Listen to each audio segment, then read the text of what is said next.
जो मुस्कुरा रहा है उसे दर्द ने पाला होगा, जो चल रहा है उसके पाँव में छाला होगा। बिना संघर्ष के इंसान चमक नहीं सकता, जो जलेगा उसी दिए में उजाला होगा। संघर्ष क्यों बचे संघर्ष से, संघर्ष ही तो जीवन की आत्मा है। जितना कठिन संघर्ष होगा उतनी ही शानदार जीत होगी। ये कहानी है संघर्ष की। एक बार एक किसान भगवान से बहुत ही नाराज हो गया। किसान बहुत मेहनती था, बहुत मेहनत से वह खेतों में अनाज उगाता, उसकी देखभाल करता, पर अक्सर उसकी फसल खराब हो जाती। कभी सूखा पड़ जाता, कभी बाढ़ आ जाती, कभी तेज धूप, कभी आंधी।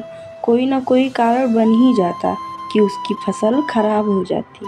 एक दिन किसान गुस्से में आसमान की ओर देखकर भगवान से कहा, हे ईश्वर, आपको लोग सर्वज्ञाता मानते हैं कि आप सब जानते हैं।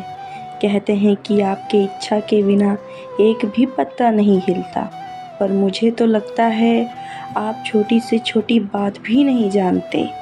किसान बोलता है, आपको तो ये भी नहीं पता कि खेती बाड़ी कैसे करते हैं। अगर आप जानते होते तो हर समय जो बाढ़, आंधी और तूफान आते हैं वो कभी नहीं आते। आप नहीं जानते कि कितना नुकसान उठाना पड़ता है हम किसानों को। यदि आप मेरे हाथ में यह शक्ति दे दें कि जैसा मैं चाहूँ वैसा मैं मौसम कर दूँ, फिर आप देखना मैं अन्न के भंडार लगा दूँगा।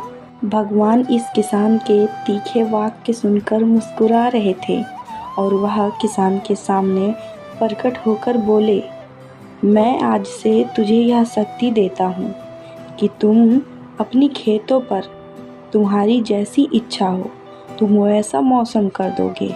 मैं बिल्कुल भी दखल नहीं दूंगा, तुम्हारी इच्छा से सब कुछ होगा। किसान बहुत खुश हो गया। किसान ने गेहूं की फसल अपने खेतों में बोई। जब उसे लगा कि खेतों को धूप चाहिए तो खेतों को धूप मिली। जब पानी बरसाना चाहिए तभी पानी बरसा। आंधी, तूफान, बाढ़ कुछ भी उसने अपने खेतों पर आने नहीं दिया। किसान के खेत में इस वर्ष ऐसी फसल हुई जैसी कभी नहीं हुई थी। हरी भरी लहलाती फसल। मन ही मन बहुत खुश हो गया और सोचने लगा, अब सबूत के साथ दिखाऊंगा भगवान को कि इसे कहते हैं शक्ति का सही उपयोग। मेरी सफलता देखकर उन्हें अपने नियम जरूर बदलने पड़ेंगे। कुछ दिन गुजरे, फसल काटने को तैयार हो गए। किसान बहुत उत्सुकता के साथ फसल को काटने लगा, पर जैसे ही उसकी नज़र गेहूं की बालियों पर गया तो उसने अपना सिर पीट लिया और वह रोने चिल्लाने लगा। गेहूं की एक भी बाली के अंदर गेहूं का दाना नहीं था। सारी बालियां अंदर से खोखली थी। किसान बहुत दुखी हो गया।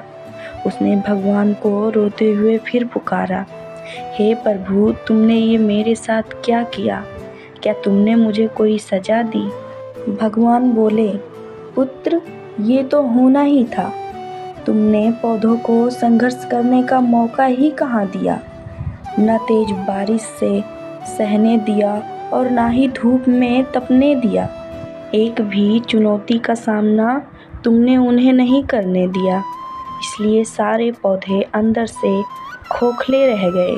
जब आंधी, तूफान, तेज बारिश और धूप पड़ती हैं, तभी ये पौधे अपने अस्तित्व को बचाने के लिए संघर्ष करते हैं और इसी संघर्ष से एक बल पैदा होता है जिसमें शक्ति होती है, ऊर्जा होती है। और यही ऊर्जा पूर्ति तेरे गेहूं के दानों की तरह जो नहीं फूटी। तूने उन्हें कठिन परिस्थितियों से गुजरने ही नहीं दिया। जहां उनके अस्तित्व का जन्म होता, सारी बालियां इसीलिए खाली हैं। इसमें एक भी गेहूं का दाना इसलिए नहीं है क्योंकि तुमने पौधों को संघर्ष कराया ही नहीं। याद रखिए, स्वर्ण में स्वर्णीय आभा तभी आती है जब वह आग में तपने लगने और हथौड़े से पीटने जैसे संघर्षों से गुजरता है।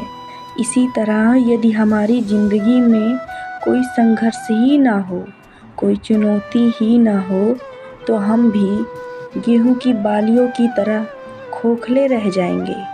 कोई अस्तित्व नहीं होगा हमारा।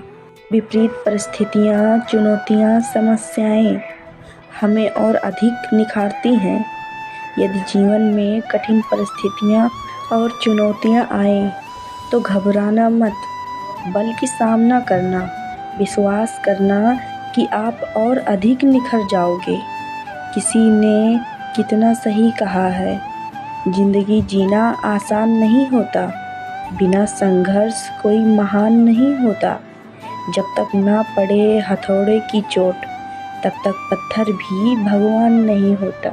आशा करती हूँ कि आपको इस कहानी से अपने जीवन में संघर्ष करने की प्रेरणा मिली होगी। जो भगवान कृष्ण को मानते हैं, वीडियो को लाइक करके शेयर करें, और जो किसी और भगवान को मानते हैं वो कमेंट में अपने भगवान का नाम ज़रूर लिखें।